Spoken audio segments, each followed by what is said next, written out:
সকাল পর্যন্ত মমতার ফেসবুক এক্স হ্যান্ডেলে ছিল মুখ্যমন্ত্রীর পরিচয়। এখনো প্রাক্তন না বলে 15, 16 এবং 17তম বিধানসভার মুখ্যমন্ত্রী বলে পরিচয় দিচ্ছেন মমতা বন্দ্যোপাধ্যায়।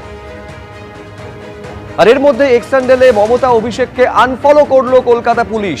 এক্স হ্যান্ডেলে ফলো করা শুরু হলো নরেন্দ্র মোদী, অমিত শাহ থেকে শুভেন্দু অধিকারীকে।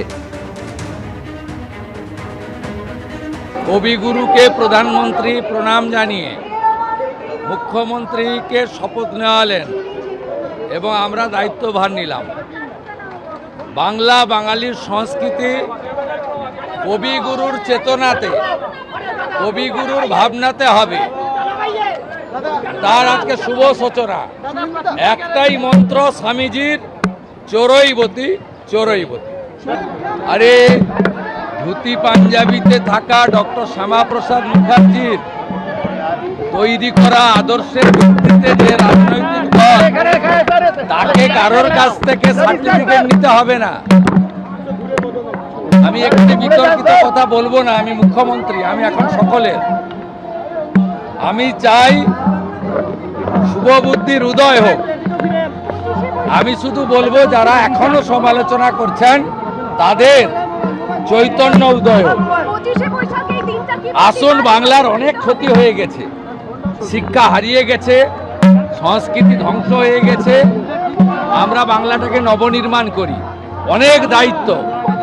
এখন এইসব রাজনৈতিক কচকচানি, একে অপরের সমালোচনার সময় নয়। যারা করতে চাইছে করুন, আমরা শুধু এগিয়ে যাব। আমরা করব জয়। আমি বিবেকানন্দের ভাষায় চোরইবতী চোরইবতী। 1.5 দশক পর রাজ্যে রাজনৈতিক পালাবদল। বিধানসভা চত্বরের ভেতরের তার অঙ্গসজ্জা এবং বহিরঙ্গের সজ্জা অনেকটাই পাল্টে গেছে। আমরা আছি করিডোরে, যে করিডোরের যে সোজা দরজাটা দেখা যাচ্ছে সেটা মুখ্যমন্ত্রীর ঘর।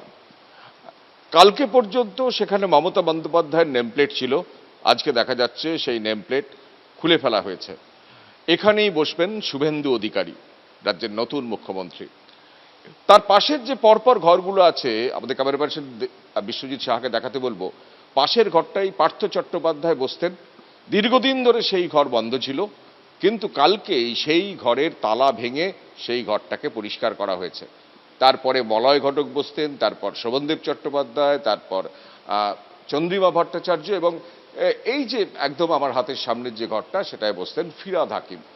সমস্ত ঘরের যে বাইরে যে নেমপ্লেট ছিল, সেই নেমপ্লেট একটার পর একটা সেই নেমপ্লেট সরিয়ে ফেলা হয়েছে, খুলে ফেলা হয়েছে, গোটা জায়গাটাকে পরিষ্কার করা হয়েছে।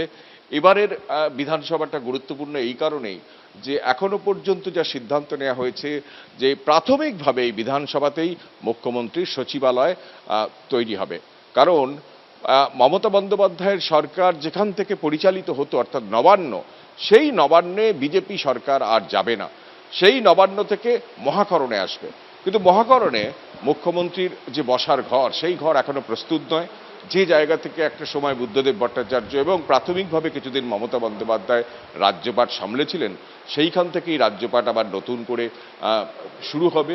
কিন্তু সেই মহাকরণ যতদিন না প্রস্তুত হচ্ছে ততদিন পর্যন্ত এই বিধানসভার বাইরে যে প্ল্যাটিনাম জুবিলি কক্ষ আছে, সেই কক্ষ থেকেই মুখ্যমন্ত্রী সচিবালয়ে কাজ করবে, এমনটাই সূত্র মারফত জানা যাচ্ছে।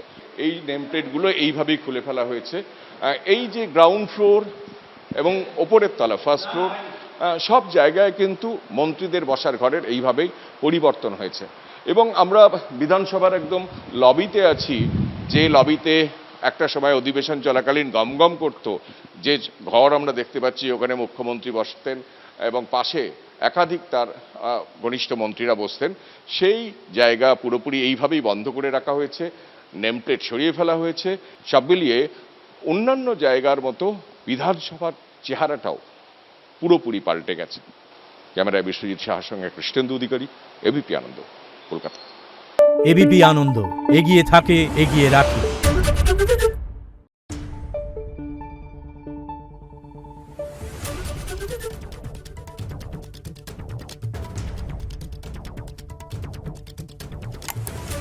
Thank you.